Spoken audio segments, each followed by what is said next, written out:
With Valentine's Day just around the corner, I thought I would do something a little different. Today, I'm sharing a selection of wines from my own cellar that my wife and I are genuinely considering opening for our Valentine's Day dinner.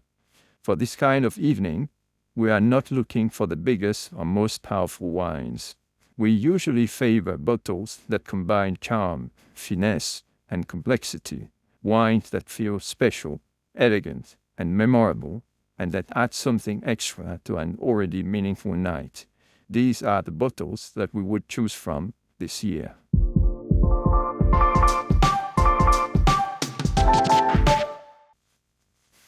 Champagne, Deutz, Amour de Deutz, Rosé. Amour means love in French, so it's a fitting champagne for the day. Champagne Deutz was founded in 1838 at Ayguets by William Deutz and Pierre Gernemann, originally from Aachen, at a time when many German immigrants from the Rhineland established champagne houses.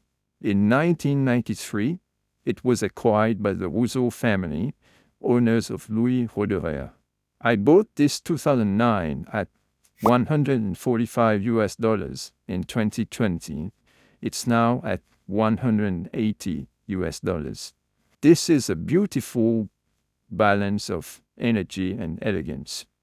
Lively and expressive, yet light on its feet. There's real generosity here, but everything feels clean, precise, and perfectly in control. More than just a great rosé champagne, it's a benchmark for how refined and complete the style can be. No Valentine's Day dinner would be complete without oysters. One of our favorite with seafood platter is this sensational Chablis Grand Cru. Chablis Grand Cru Château Grenouilles from La Chablisienne. Spelled Grenouilles in the early 14th century, the 9.38 hectare Grand Cru Grenouille in Chablis most likely takes its name from the frogs, grenouilles in French, of the nearby river Ségur, straying into the vines. I bought this 2014 at $45 in 2017. It's now at $90. This is a beautifully balanced wine with real presence, generous without being heavy, and lifted by freshness that keeps it lively. I have always had a soft spot for Grenouille, and the 2014 shows exactly why, with its energy and clarity of fruit on full display.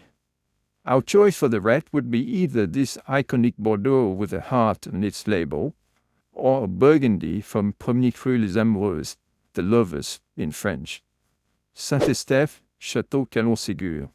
The most northerly Grand Cru classé in the Médoc, Calon Ségur is one of the oldest estates in Saint-Estèphe, with its history tracing back to the Middle Ages.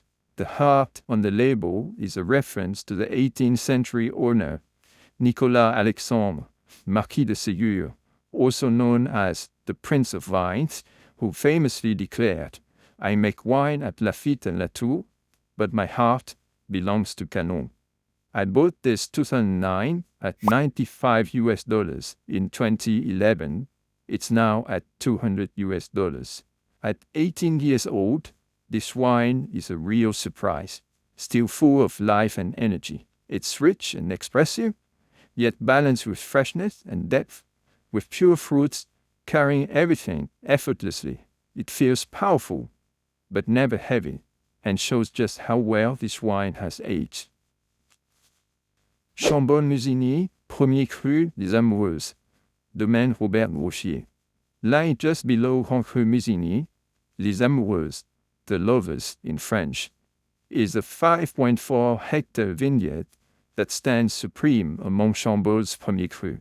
Though the natural beauty of its terrace configuration overlooking Clos de Vougeot might make it a spot often used for trysts by lovers, its name comes more prosaically from the shallow clay soil that thickens up in the rain and sticks to the winegrowers' boots, clinging like young lovers. Domaine Groffier has the largest parcel with 1.07 hectares. I bought this 2012 at $200 in 2014, and it's now at $815. Just entering its drinking window, this is a beautiful wine, fresh, energetic, and perfectly balanced. Groffier's take on Les Amoureuses is among the most convincing expressions of the site, and I have always had a soft spot for the way it delivers intensity with elegance rather than weight. To end up, here is a lovely late harvest Viognier that will pair utterly well with the sweet treats. Condrieu, Les Ayguets, Yves Cuilleron, late harvest. It was a 2001 bottle, tasted 18 years ago, that made me fall in love with this sweet wine from Yves Cuilleron, a towering figure in the northern Rhône Valley. In 2011, I went to visit Yves in Chablais, 7 kilometers south of Condrieu, on the right bank of River Rhône, and brought back a case of this 2009. It's 100% Viognier from a south-facing terraced vineyard in Chablais. Botrytized grapes are manually harvested in successive sorting passes between mid-October and mid-November. Around 2,000 bottles, 50 cl size, are produced per year. I bought this 2009 at $50 in 2011, and it's now at $115. It's nicely rich and layered, but the freshness keeps it lively and easy to drink. There is a gentle elegance here, with a balance between freshness and sweetness that never feels heavy or overdone. The ripe stone fruit and floral notes give it a generous, expressive feel, while a subtle savory edge adds depth and keeps you coming back for another sip. Let me know how you plan to spend Valentine's Day in the comments below. Do hit subscribe to never miss my latest video. Follow me on Instagram for the tasting notes of these wines. A massive thanks for watching today, and I will see you in the next one.